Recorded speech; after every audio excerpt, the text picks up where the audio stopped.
Hello, everyone. Thank you for joining us. My name is Brian Donovan. I work in marketing and investor relations at Schulte Asset Management. Just wanted to welcome you to our second quarter webinar of 2023. I'm joined today by George Schulte, founder, managing member of the fund, and we're both looking forward to talking to you about the second quarter of the year. And today we're going to be discussing recent events in the market, significant updates at the fund, as well as a broader outlook on the rest of the year going forward. Before we begin, I just wanted to remind everyone that this webinar is for investors only. If you are press or media, please sign off now and contact us directly at investorrelations@samco.net.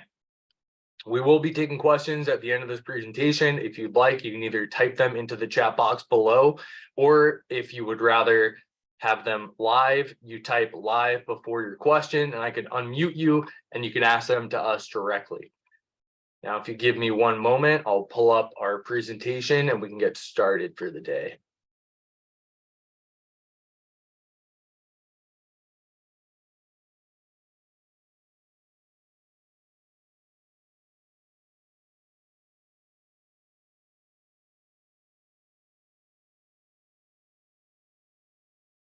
Okay.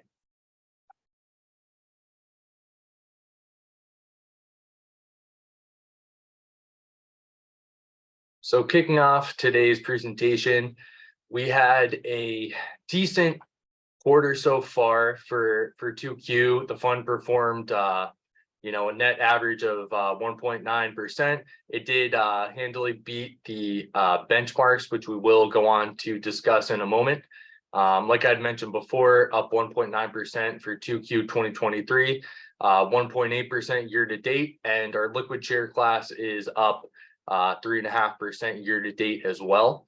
And the Bloomberg event-driven index was only at 0.3% year to date. So as you can see, obviously outperformed Bloomberg by quite a bit there with their index, as well as the Russell 2000 came in at 4.8, the S&P 500 at 8.3, and the NASDAQ at 12.8. They did rally a bit despite a weak breadth.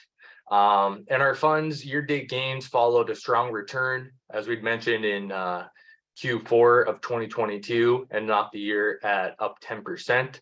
And 2Q gains were driven primarily by event-driven shorts and longs, which we will talk about further as we go on to the presentation today. And we just wanted to thank you for your patronage once again, coming into our 25th anniversary for the rest of the year. So just discussing a brief overview, a quick outlook. We have a lot of promise for the current investment opportunity with more distress day after day going into 2023. Defaults climbed to a 2-year high, very significant, and monetary policy, inflation, secular change, bank failures, war, and too much debt drive the new cycle. So definitely a lot of interest going on for distress investing, and high yield loans defaulted at almost 3%, 2.9% versus the long-term average of 3.1. And most economists expect default rates to remain high or climb. So definitely looking to continue on with that trend. And then for our portfolio, our longs are traded at a net average of 4.5 times EBITDA. Our shorts are trading at 60.57 and the S&P 500 by 14.57. So as you could tell, definitely a pretty good value there. And we just wanted to remind you too that we do offer obviously unique hedging alternative in the portfolio, and a lot of unique opportunities being able to be nimble, invest long and short across a distress cycle that a lot of other larger funds may not be able to do. So definitely, would like to discuss some very compelling investment opportunities going forward throughout the next half of 2023. So without further ado, to continue the discussion now, I'm going to pass it over to George Schulte, and he's going to take the presentation from here. Hey, thanks, Brian, and thanks, ladies and gentlemen, for dialing in today. Excited about this time in the economic cycle, as well as for our firm, given that it's our 25th anniversary. Just happy to continue to be benefiting from these cycles and finding great investment ideas. Here on page 4, you can see Our fund's performance, this is Schultz Partners versus the Bloomberg Event-Driven Index, which is the main benchmark. You can see dating back to the beginning of 2020, we've handily beat the benchmark, starting with a big spike in late 2020 and then continuing on past then. During the quarter, we were very active in cutting losing positions that had retracted down from their high watermark or up from their low watermark if they were shorts. And we redeployed what I like to call our scarce capital to a smaller universe of profitable investments. Now, it should be well known to everybody on this call that the best investors generate most of their gains from a small number of positions, also known as the 80-20 rule, which we've been talking about for 25 years.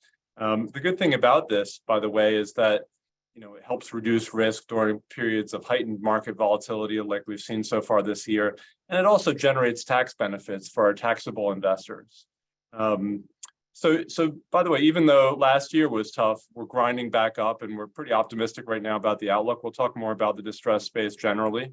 And even though our fund is underperforming the broad indices, those indices obviously have very narrow breadth of participation, as Brian was just saying. If you take out the so-called magnificent seven companies, which are all the major tech companies and the AI companies, the performance of those indices then, if you take those out, really isn't that phenomenal. And remember, our fund is both long and short, plus we do hedging. So it's not really the best comparison to look at our fund versus the equity indices, although we inevitably do include them in our presentations once a quarter for a reference point. We're looking forward to the current cycle that we see, and we think that our fund will perform very well during a full cycle. So here on this next slide, you can see overall United States macroeconomic readings. We are still seeing GDP growth, year-over-year growth of 1.8%. Unemployment is still down at record low levels, 3.6%. So the economy is still humming along. Inflation, as measured by CPI, is at 3%, which is still frustratingly high for the Fed. And as a result, the Fed just raised their benchmark rate, the Fed funds rate again, to a midpoint of 5.4%. There's an ominous sign that we've seen continuing here, that the yield curve for US Treasuries is inverted, which is really a good indicator of future risk of recession, because it makes bank earnings so difficult when the long-dated part of the curve has a lower rate than the short-dated part of the curve.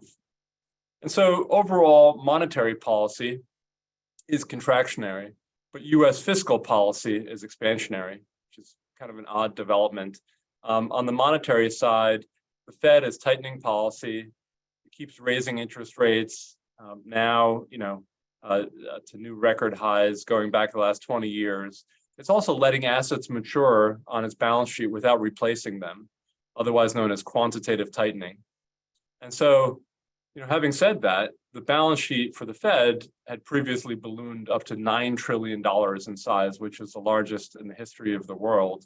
And interest rates were also down at the lowest levels in history before this tightening policy began. So obviously investors here are worried that there might be risk of policy failure, and we shall see. On the fiscal policy side, the US government is still expansionary, despite these risks of inflation and also risks of excessive leverage. Speaking frankly, when interest rates were 0%, lots of companies and individuals borrowed and gorged on that low-cost debt. And now, as interest rates have climbed, you really wonder whether and how the day of reckoning will come. We think it will come through a new default cycle. So, US government spending, having said all that, continues at an alarming rate. And surprisingly, just about 60 days ago, the US government just avoided a default at the last minute when a deal was reached on the US debt ceiling. So these are definitely uncertain times. Lots of economists are no longer expecting a recession, potentially because the stock market's rallying, GDP continues to grow and unemployment remains so low. But you see signs of stress all around us. We had a number of bank failures in the first couple quarters of this year. Going back before that, A number of cryptocurrency firms failed. We obviously have higher interest rates, substantially higher from where they were, even though you started at very low levels. And incipient inflation that's just continuing, humming along at 3%. And frankly, if you look at other, less broad measures than CPI, some would say inflation is even higher than that. I mentioned the inverted yield curve as well, and the threatened governmental default, but you also have the war in Ukraine that's continuing. So what are the implications of all this? We recommend here at Schulze Asset Management that investors start picking away and researching distressed debt opportunities. There are some great ones out there. You can create ownership in companies at a sharp discount to their fair value by buying their distressed debt. We also like event-driven stocks, those that have a very short duration of returning cash to shareholders and that trade at extremely low valuations. And we think short selling also makes a lot of sense in this part of the cycle. I won't repeat what Brian just mentioned, but suffice it to say that our long book is extremely cheap versus the broad indices and just overall, and our short book is extremely expensive. So we think our fund is well positioned right now for the future.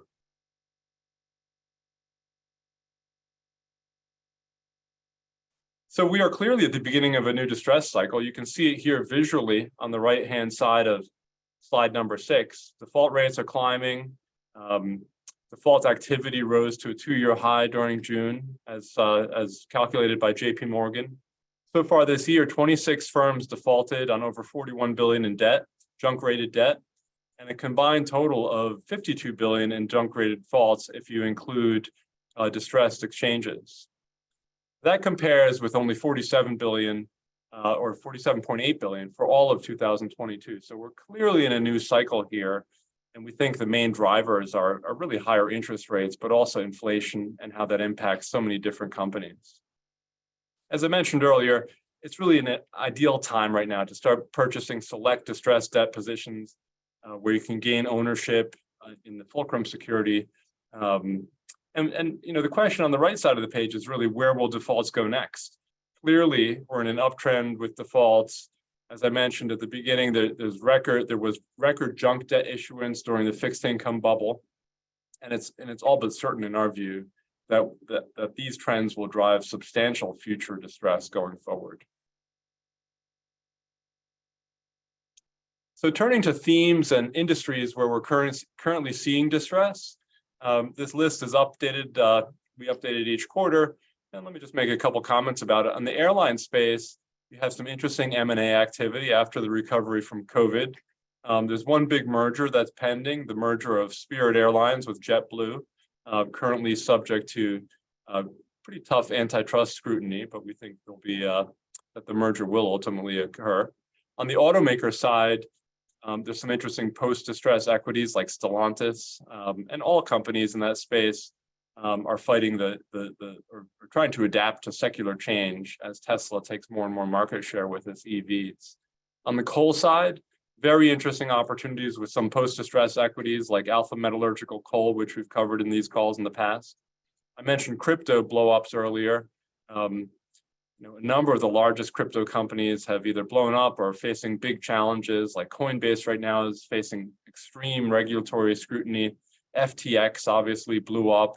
Grayscale Trust, we think, will ultimately get approval for its ETF, and that creates an interesting opportunity for that one.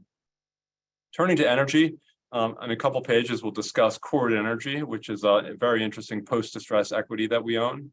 In the entertainment and media space, you're seeing lots of change.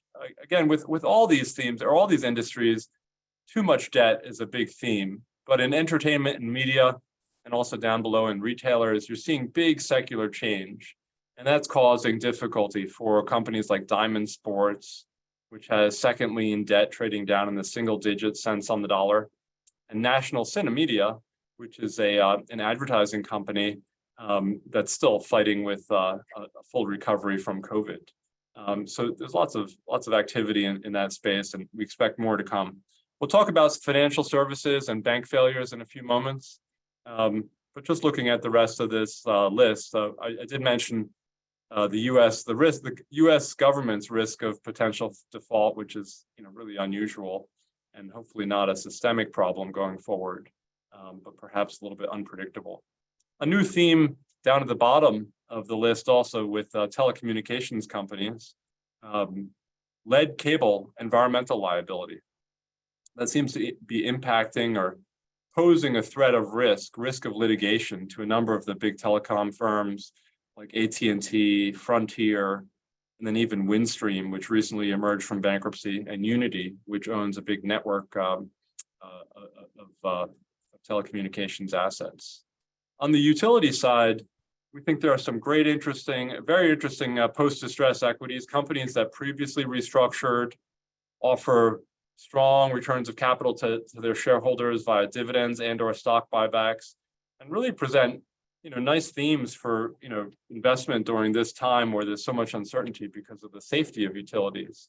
And some companies in that space, for instance, are Pacific Gas and Electric, which we've spoken about before, and Vistra. Let's move to the portfolio highlights on the next page. Brian walked you through the index performance and our funds performance through the first quarter. Just to rehash quickly, Schultz Partners year to date is up 1.8% net, and our liquid share class is up 3.5%. The overall win-loss ratio for our portfolio was pretty good at 1.11 times. So we're not extremely proud of it, but we're somewhat satisfied with it. We're happy that we beat the benchmark, which returned 0.3% year to date. I mentioned earlier that we aggressively cut losers, focusing on those that dropped from their high watermark. And there's more detail about this, by the way, in our quarterly letter, as always. One of the interesting themes during the quarter was our win-loss ratio from short selling. You can see here on the right side of the page that we had a 3.56 times ratio wins to losses on the short book, and a 1.5 times ratio for post-distress equities. Another couple of interesting takeaways. We lost money in distressed bonds during the quarter. That was isolated. One of the big drivers there was Mallinckrodt, and we sold down that bond. You can see in the middle of the statistics on the right side of the page that we realized 48% of our losses in distressed bonds. So we cut those positions quickly and generated tax loss benefits to our shareholders. One other comment about this, on the short side, which we reduced down to only 8% of the book as of the end of the second quarter, as a number of shorts started to rally, we did realize our gains. We took 92% profit on our 461% of gains from the short book. So I think that timing worked well, and some of it was regional banks that failed and really got to trading at almost down to almost zero. So the best performers in summary for the quarter were our short sale of First Republic Bank stock. We'll talk about that in a minute, and our long position in Chord Energy. And our worst performers were Mallinckrodt, a position where we had long distressed debt and an offsetting short position in the stock, and McDermott Energy, McDermott International, which is a long stock position, a company that's post-reorg equity in the engineering and construction industry, which is currently going through a refinancing of its loans. Again, there's more detail about all of this in our quarterly letter, but we're going to talk about two companies briefly, and then I'll turn it over to Brian to wrap it up and take your Q&A. So Chord Energy, a 7.82% portfolio weight position in our fund that generated an IRR of just under 18% for the quarter. This is an independent exploration and production company that operates in the US, focused mostly on producing oil, but also some natural gas. It used to be known as Oasis Petroleum, but it changed its name to Chord Energy after it merged with Whiting Petroleum last summer. Both of these firms were post-reorganization stocks. They both restructured their debt via separate Chapter 11 bankruptcy filings in 2020, and both came out of bankruptcy after eliminating a lot of debt. On the Oasis side, that company equitized $1.8 billion of its debt, while Whiting eliminated $3 billion of its own debt via its own reorganization plan. After they merged, the combined firm now is a scaled US oil producer with a very strong position in the Williston Basin. And it's a top tier, the company has top tier assets across 972,000 acres. It also has a very attractive balance sheet with leverage of only 0.2 times net debt to EBITDAX, which is earnings before interest, taxes, depreciation, amortization, and exploration. Now, lots of people don't know Chord Energy, but it's a major producer now of oil. And after that combination, it became much larger. It has a clean balance sheet, which allowed the company right after its merger to continue and aggressively expand its return of capital program for shareholders. That included an immediate return of 60% of free cash flow via base dividends, variable dividends, and stock buybacks. And really, we like that a lot, actually. It's a really strong sign to shareholders that the company is undervalued and that management and the board agrees and will take all the steps they can to generate cash returns to shareholders, which reduces the duration of hold of this asset and helps reduce market risk for us. During the first quarter, this company further increased its return of capital program to 75% of total adjusted free cash flow. And they were able to do that even as they achieved higher credit ratings. So we think it's positioned well to keep returning even more cash to shareholders going forward. It trades at only 3 times EBITDAX right now, but we are very optimistic about the fundamentals for the oil market. That market, we think, globally is undersupplied versus growing global demand. And we think, by the way, it's also a good inflationary hedge.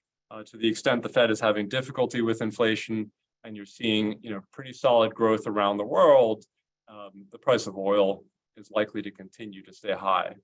So Chord Energy, just in summary, it's currently trading at about $155 a share. Our target between stock price appreciation plus dividends is $248 a share, which would be a 61% gain from current levels. So we're excited about this theme, and we think the management team, by the way, is excellent as well. Let's turn to regional banks. And I'll go through this one slide before turning it back to Brian for conclusion and then Q&A. This is First Republic Bank.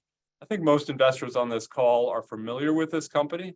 It was a short position we had in a regional U.S. bank, which is now a 0% portfolio weight. We covered the short after it dropped and generated almost a 97% return.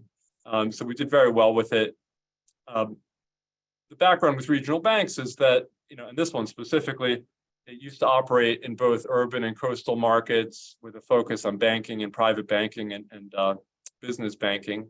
The big theme, though, with this bank was that as of December last year, the fair market value of its real estate secured mortgages was almost $20 billion below its balance sheet carrying value. So that was a massive amount of unrealized losses. And in fact, for First Republic Bank, which we'll call FRC here, that was its ticker symbol before it was delisted, that unrealized loss total represented more than its entire equity capital on its balance sheet. So as a result, depositors started to lose confidence, not just for this bank, but for a bunch of others too, and a number of them failed. We saw late in the first quarter and into the second, Silvergate Bank, Signature Bank, Silicon Valley Bank, Credit Suisse, and First Republic Bank all failed. And Credit Suisse had a little bit unique problems, but they all had problems with unrealized losses. And the reason for that is that interest rates skyrocketed from 0 up to, as we said just at the beginning, about 5.4% now. And so even though banks can charge higher rates and make higher interest income on new loans that they issue, many of them, in fact, probably most of them, if not all of them, still have large unrealized losses on legacy loans. And it's not so easy to hedge those losses in size. And certainly for regional banks, a number of them also, just decided to not hedge them. And so they made that bet. So what happened to First Republic Bank? It went through several rounds of attempted relief. It got relief and new financing from JP Morgan and the FDIC initially in March. Those two combined to give it $70 billion of new financing. And then US regulators stepped in and, created made a number of changes to the regulatory parameters for US banks, including passing something called the Bank Term Funding Program. And FRC availed itself of that new FDIC borrowing program. Nevertheless, the company suffered from a ratings downgrade by Moody's, which caused further crisis of confidence with depositors. And then lastly, just a few weeks before failing, FRC also received $30 billion of new uninsured deposits from a whole list of major financial institutions, everyone from Bank of America through to US Bank, and you can see the list here. And so that was all nice, but it really only provided temporary relief and really didn't fix the main problem, which is large unrealized losses on this company's balance sheet. And so ultimately, FRC failed. And we had a short position in the stock. We had a short position with a number of other ones, and we did well with it. Just by the way, most banks, if they're going to fail, shareholders of those failed banks will almost never get a return. And it's very similar to most companies that aren't banks that fail. The likelihood of shareholders getting any return is very, very low for a company or a bank that goes through distress and ultimately goes into bankruptcy or receivership, as it occurs with banks. The more concerning thing here is that the problem really hasn't been fixed, and it's continued with interest rates climbing even more subsequent to the first and second quarters when you started to see all these problems. So we think the problems are still there. There's also issues with commercial real estate that banks own. And so if you put that together, we think there is risk potentially to the whole economy. If nothing else, trouble with banks could cause the GDP to just slow a little bit as banks reduce their lending commitments. And that's another thing that they often do when the yield curve is inverted like we have right now. And by the way, rarely in prior cycles do just a few banks fail. So far, we've had a few major bank failures. The risk here is that going forward, there'll probably be others. I think we can reasonably expect other banks to fail. And again, there is some risk of systemic issues if more banks start failing. So I hate to be dour, but that is our outlook right now. So let me pass it back to Brian. He'll wrap it up, and then we'll open it up to Q&A. We can talk a little bit more about the outlook. Definitely. Thank you, George. So as we had mentioned earlier, the broad markets rallied a bit in Q2 of 2023, despite the weak breadth of participation. Like we had mentioned, the Russell was up 4.8, S&P was 8.3, and the NASDAQ 12.8.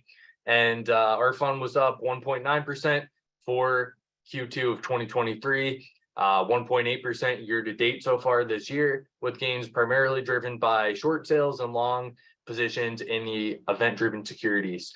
As we mentioned before, heavily outperformed the primary benchmark, again, the Bloomberg indices, which returned just 0.3% year to date.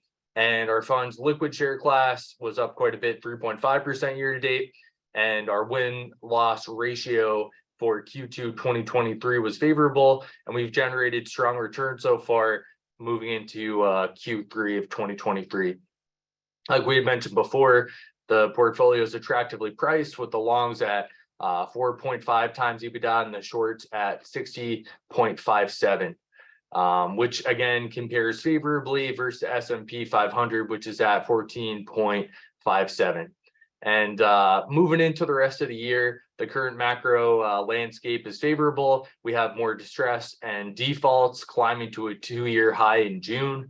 And moving into that new distress cycle, we have the tighter monetary policy, inflation, secular change, bank failures, war, and burgeoning debt. So obviously quite a bit moving in to the rest of the year. As George mentioned before, we recommend event-driven stocks, distressed debt, and short sales. And we are very excited about growing opportunity set moving into 2023. And we appreciate you guys sticking with us for the firm's 25th anniversary. And as I mentioned before, if you want more detail, we actually have our quarterly report out now in the data room that will have basically a more detailed version of what we just went through over here today.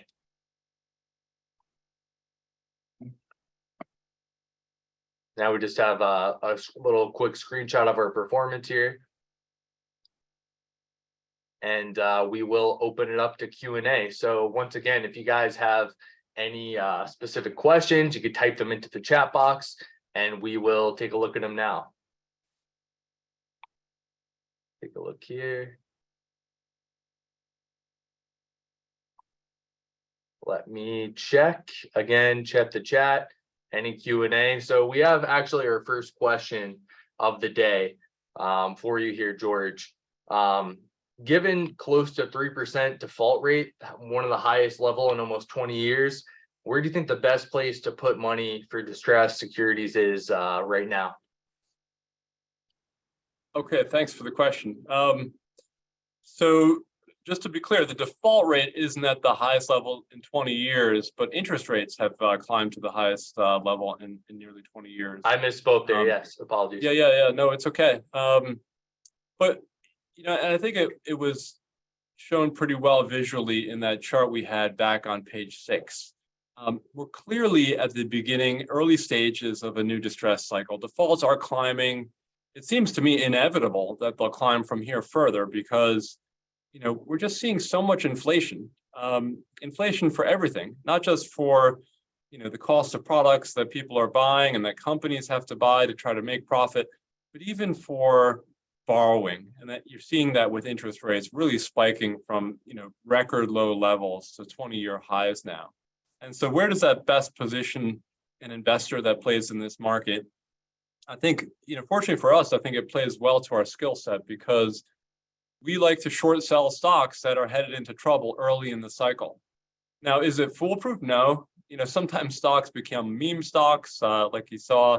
I don't know if people have been following, but there's one, Tupperware, which is the latest one. A couple of years ago it was Hertz, and there have been others along the way like AMC Entertainment.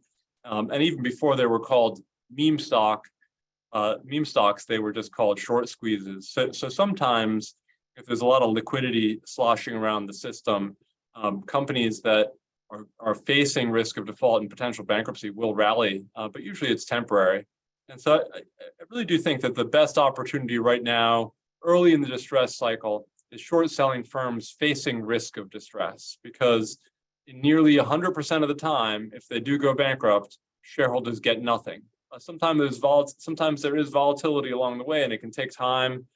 So it helps to really know what you're doing and to have experience with it. You also need to manage the cost of that, because if the cost to borrow is excessive, it might take away lots of your gains. But I think where we are in the cycle, really, that's the best place to focus on right now. But in addition, distressed debt opportunities are out there, and there are companies, I mentioned two of them actually before. There's one company, National Cinemedia.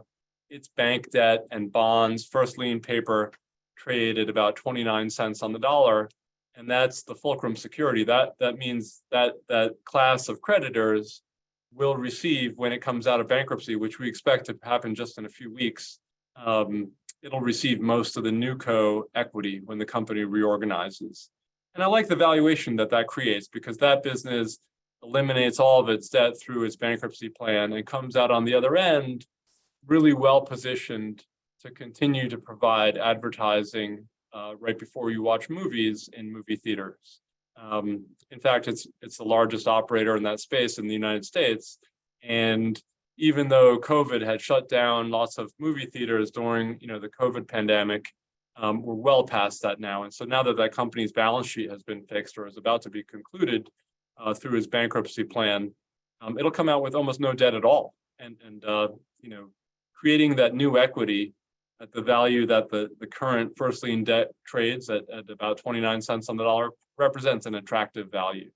That's only one example of distressed debt. There's others. I also like Diamond Sports, where the second lien debt for that company trades at about 2 or 3 cents on the dollar.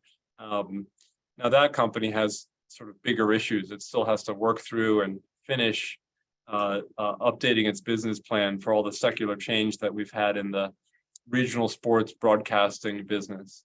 But it is a good time to be looking at ideas like that. And when you do get distress, when you do get companies that enter bankruptcy or default on their debt or their loans, a lot of the times these days, creditors sell first and ask questions later.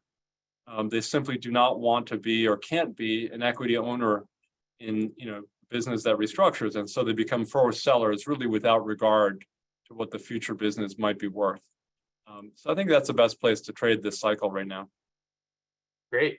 Thank you, George. We actually have another question just came in. Thank you for your question.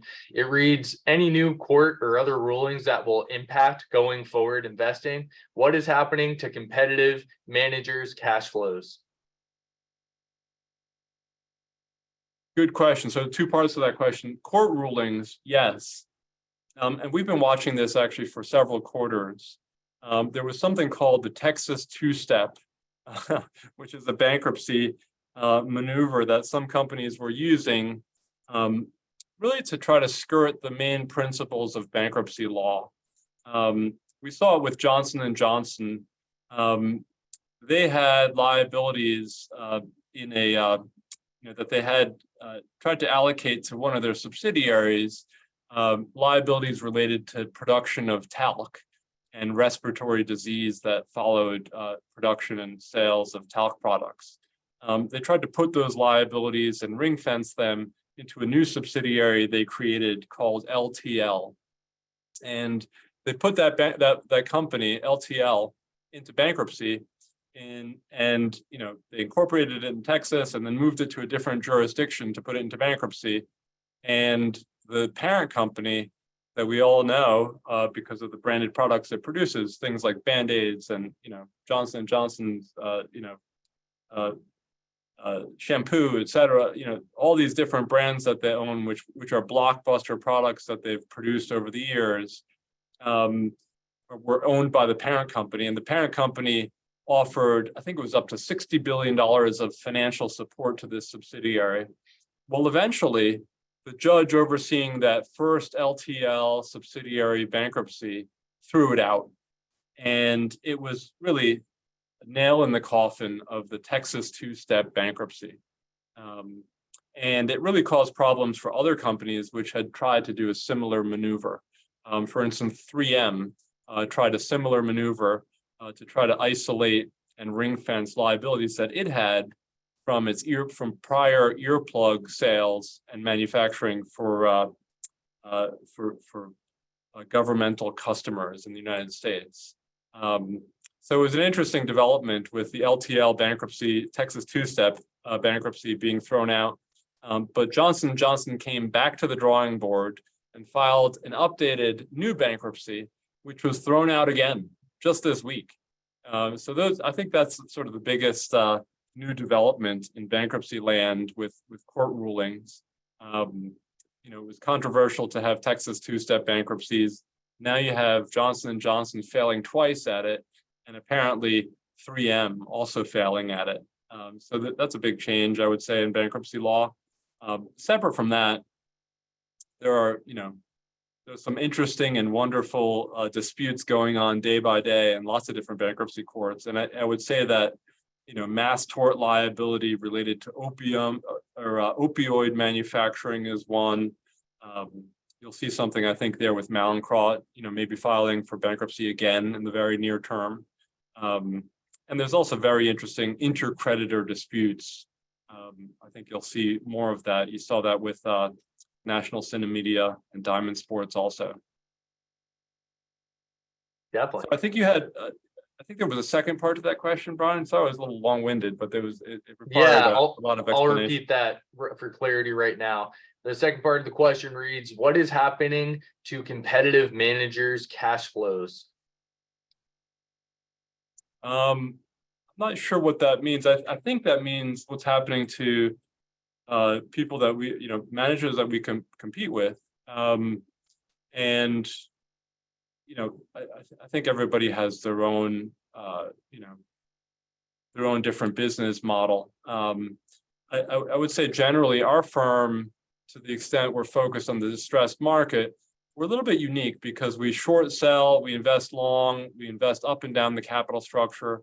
And I would say lots of other distressed fund managers, especially the large ones, tend to be more focused on just the long side of the trade in distress, and they tend to focus just on debt.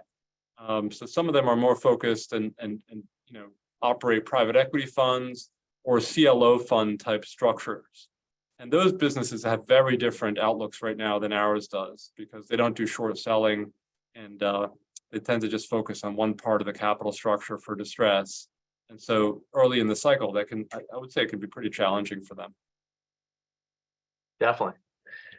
So if you folks have any more questions, you could type them in the chat box right now. And if not, once again, we really appreciate everybody tuning in with us today. Definitely enjoyed giving you some updates of Q2 2023, and looking forward to a great landscape and some great investing opportunities for Q3 going forward. So once again, any questions, pop them in the chat now. And as we had mentioned today, if you guys want some more information on what George and I went over with you today, went out this morning via email. We have our full quarterly report, which just gives more detail and more clarity, kind of in-depth kind of view of our presentation today. And if not, I want to thank everybody who joined us. We're looking forward to the rest of 2023. And I think that'll be it for today. George, any closing points? No, thank you very much, Brian, and thank you everybody for dialing in. I hope everyone on this call enjoys a wonderful rest of their summer. And please don't hesitate if you have any follow-up questions you want to ask them directly or set up a one-on-one meeting. We'd be happy to do that. Just please contact our office. Thank you again. Thank you, everyone. Take care. Have a great rest of your summer. Bye.